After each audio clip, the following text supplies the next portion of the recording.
Assalamualaikum warahmatullahi wabarakatuh. Kami dari kelompok 2 akan mempresentasikan materi lanjutan, yaitu sifat-sifat akuntansi. Pembahasannya, yang pertama ada judgment, yang kedua general purpose, yang ketiga interrelate statement, keempat substance over from, yang kelima ada materiality. Sebelumnya izinkan kami dari kelompok 2 yang beranggotakan ada Andika Rizky, Anggun Riana, Della Aprilianti, Vini Desianti, Miratul Ulia, Nurmala, dan Saipa Permatahati. Materi pertama yaitu judgment. Dalam menyusun laporan keuangan, banyak diperlukan pertimbangan akuntan atau manajemen berdasarkan atas keahlian atau pengalaman yang dimilikinya. Maksudnya, dalam proses akuntansi diperlukan pertimbangan terhadap metode apa yang cocok dan yang terbaik untuk diterapkan pada entitas tersebut. Salah satu contoh pertimbangan atau judgement dalam pencatatan akuntansi mengenai metode pencatatan persediaan. Salah satu contoh pertimbangan atau judgement dalam pencatatan akuntansi adalah mengenai metode pencatatan persediaan. Yang pertama yaitu PIPO, artinya masuk pertama keluar pertama. Pada metode ini, unit persediaan yang pertama kali masuk ke gudang perusahaan akan dijual pertama. Misalnya, Anda menjalankan bisnis penjualan roti, maka roti yang terlebih dahulu dijual yaitu roti yang pertama kali masuk ke toko Anda. Perhitungan biaya dari roti yang terjual pertama itulah yang dijadikan sebagai biaya pokok penjualan. Dalam penerapan metode FIFO, berarti perusahaan akan menggunakan persediaan barang yang lama atau pertama masuk untuk dijual terlebih dahulu. Metode FIFO cocok diterapkan pada perusahaan yang menjual produk yang memiliki masa kadaluarsa seperti makanan, minuman, obat, dan lain sebagainya. Kelebihan yaitu satu, nilai persediaan dijadikan secara relevan di laporan posisi keuangan. Yang kedua, menghasilkan laba yang lebih besar. Kekurangannya, pajak yang harus dibayarkan perusahaan ke pemerintah menjadi lebih besar. Yang kedua, laba yang dihasilkan kurang akurat. Selanjutnya akan dijelaskan oleh Vini. LIPO artinya adalah masuk terakhir keluar pertama. Metode ini mengasumsikan unit persediaan yang dibeli pertama akan dikeluarkan di akhir. Kelebihannya mudah membandingkan kos. Apabila harga naik, maka harga barang jadi konservatif. Apabila laba operasional tidak terpengaruh dan menghemat pajak. Kekurangannya adalah metode bertolak belakang dengan fisik persediaan sesungguhnya, biaya pembukaan menjadi mahal, laba atau rugi yang dihasilkan lebih rendah. Average yaitu disebut metode rata-rata tertimbang. Metode ini membagi menjadi biaya barang persediaan untuk dijual dengan jumlah unit yang tersedia. Kelebihan metode average ini lebih mudah dalam memperhitungkan harga barang pokok, tidak perlu memperhatikan stok barang pertama maupun terakhir, dan untuk pemerintahan lebih mudah. Kelebihan menggunakan metode ini, laba yang dihasilkan aktual. Hal yang harus diperhatikan dalam pemerintahan metode penilaian persediaan. 1. Ukuran perusahaan. Variabel ukuran perusahaan pada penelitian ini berpengaruh positif secara signifikan terhadap penilaian metode penilaian persediaan. Hal ini membuktikan bahwa ada kesesuaian antara teori dengan hasil penelitian. Perusahaan besar cenderung memilih metode rata-rata yang dapat menurunkan laba sehingga dapat meminimalisir pembayaran pajak. Dan sebaliknya, perusahaan kecil akan lebih memilih metode FIFO yang dapat menaikkan laba untuk memberikan gambaran kinerja dalam menaikkan perusahaan yang baik sehingga kemungkinan memperoleh dana pinjam dari kreditor akan meningkat. Yang kedua adalah kekurangan kelebihannya sudah disebutkan di atas. Materi selanjutnya yaitu general purpose. Informasi yang disajikan dalam laporan keuangan yang dihasilkan akuntansi keuangan ditunjukkan buat pemakai secara umum, bukan pemakaian khusus. Tidak ditunjukkan kepada investor, kreditor, analisis, manajemen, atau karyawan, tetapi ke semua pihak atau publik.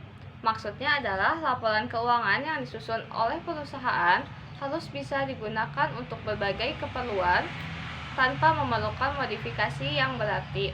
Maka dari itu, sebuah laporan keuangan harus memiliki karakteristik sebagai berikut.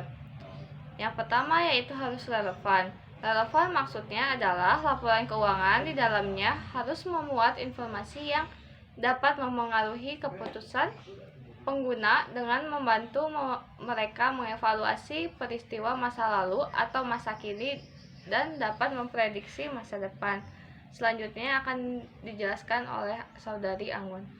Baik, di sini saya akan melanjutkan pemaparan materi dari Saipa. Karakteristik selanjutnya yaitu laporan keuangan haruslah andal. Agar informasi dalam sebuah laporan keuangan yang dihasilkan dapat dipercaya dan andal, maka karakteristik penyajian informasi pada laporan keuangan harus dibuat berdasarkan peraturan atau pedoman yang berlaku. Selanjutnya, dapat dibandingkan. Untuk dapat dibandingkan dengan perusahaan lain, maka sistem, pedoman, dan kebijakan prinsip dasar akuntansi yang digunakan harus sama. Selain membandingkan dengan perusahaan lain, laporan keuangan juga dapat dibandingkan antar tahun. Karakteristik selanjutnya yaitu dapat dipahami. Laporan keuangan juga harus memiliki karakteristik kualitatif, yakni dapat dipahami. Adapun lingkup pemahaman yang dimaksud ini adalah pengguna secara umum. Tidak hanya oleh pihak manajemen saja, tetapi masyarakat pun yang ingin mengetahuinya dapat memahami. Informasi dalam laporan keuangan dikatakan dapat dipahami jika semua pengguna mengerti dan memahami isi atau informasi yang ada pada laporan keuangan tersebut. Sehingga salah satu manfaat dari dibuatnya laporan keuangan yaitu membantu dalam pengambilan keputusan dapat tercapai. Jadi, intinya, laporan keuangan dibuat untuk semua pemakai, tidak dapat diubah dan dimodifikasi untuk kepentingan tertentu, seperti untuk mengajukan kredit kepada pihak lain. Misalnya, akan mengajukan kredit, maka laporan keuangan pada bagian kewajiban dikurangi, sedangkan aset dan modal diperbesar, agar kreditur dapat mempertimbangkan bahwa perusahaan tersebut mendapatkan pinjaman yang cukup besar dan beranggapan bahwa perusahaan tersebut memiliki kemampuan lebih untuk membayar utang, sedangkan kenyataannya tidak seperti itu. Materi selanjutnya akan disampaikan oleh Saudari Miratul. Saya akan melanjutkan presentasi dari rekan saya yaitu mengenai interrelated statement atau keterkaitan antar laporan keuangan. Laporan raca, laporan laba rugi, dan laporan arus kas mempunyai hubungan yang sangat erat dan berkaitan satu sama lainnya. Hal ini merupakan salah satu alat kontrol akuntansi sehingga tidak mudah melakukan rekayasa laporan begitu saja tanpa memperhatikan hubungan satu pos akun dengan pos lainnya.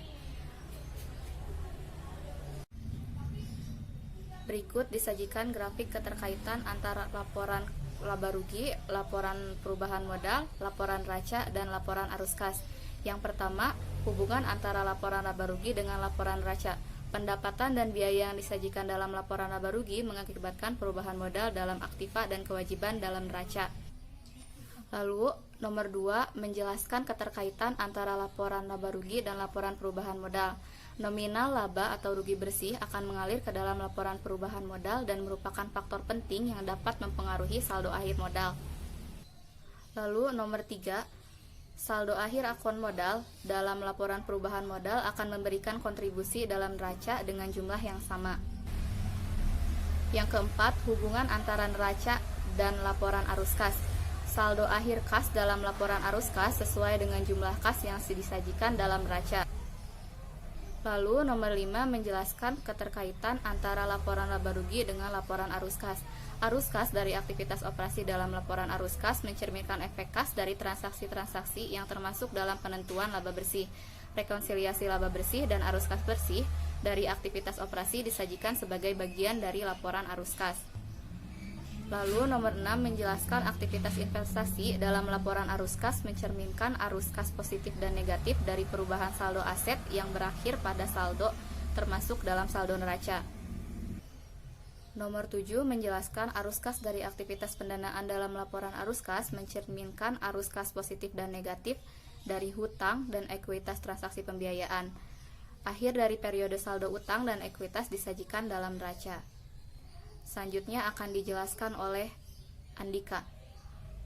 Baik, saya Andika Rizky. Selanjutnya akan memaparkan materi mengenai substance over from. Karena dalam ilmu akuntansi ini, informasi yang dipercaya bagi pengambil keputusan, maka akuntansi lebih menekankan penggunaan informasi yang berasal dari kenyataan ekonomis seperti bukti-bukti transaksi ataupun segala macam yang mendukung pembuktian transaksi tersebut. Semisal, dalam akta notaris modal telah disetor penuh tetapi kenyataan setor transaksi belum ada, maka akuntansi berpihak pada kenyataan yang sebenarnya. Kalau memang belum ada setoran yang benar-benar telah masuk ke rekening perusahaan, maka belum bisa dicatat kendati pun secara legal formal dianggap sudah disetor penuh. Kredit bank yang sudah disetujui tetapi belum dimanfaatkan seluruhnya akan dicatat sebesar penggunaannya saja kendati pun secara legal dana sudah dapat dimanfaatkan atau diambil. Sebagai contoh dari substance over from, jika si Polan membeli sebidang tanah telah melunasi dengan bukti transfer atau pembayaran, maka tanah tersebut secara substansi telah milik Polan. Walaupun secara formal belum ada akta jual beli idealnya, tetapi ini tidak terjadi time lag antara penyelesaian substansi transaksi dengan pemenuhan formalitas. Sekian presentasi mengenai substance over from. Selanjutnya materi akan dipresentasikan oleh Nurmala. Untuk materi selanjutnya yaitu materiality. Materiality di sini yaitu laporan keuangan yang hanya memuat informasi dianggap penting dan dalam setiap pertimbangan yang dilakukannya tetap melihat signifikannya. Pengertian penting di sini yaitu jika informasi itu dapat berpengaruh kepada para pengambil keputusan yang normal. Contohnya, yang pertama yaitu jumlah atau besaran hal yang terkait. Di PT A memiliki keuntungan mencapai 100 juta, maka kekeliruan dalam pencatatan laporan keuangan sebesar 10 juta. Maka akan berdampak sangat besar. Sementara itu, di PT B memiliki keuntungan mencapai 10 miliar dengan selisih laporan keuangan sebesar 10 juta. Bisa jadi tidak akan terlalu berpengaruh kepada perusahaan tersebut. Contoh yang kedua yaitu sifat hal yang terkait. Contohnya jika selisih 10 juta itu berpotensi disebabkan karena terjadinya penggelapan oleh karyawan, maka menjadi material juga karena potensi adanya kriminal di dalam perusahaan tersebut. Info ini meski dianggap nilai kecil di PTB, namun tetap penting untuk diketahui pengguna laporan keuangan tersebut. Mungkin cukup sekian presentasi dari kami. Semoga apa yang kami paparkan bisa bermanfaat untuk kita semua dan mudah dipahami. Mohon maaf jika ada tutur kata yang salah dan tidak berkenan di hati. Mohon maaf untuk sebesar-sebesarnya. Mungkin sekian presentasi yang bisa kami paparkan. Wassalamualaikum warahmatullahi wabarakatuh.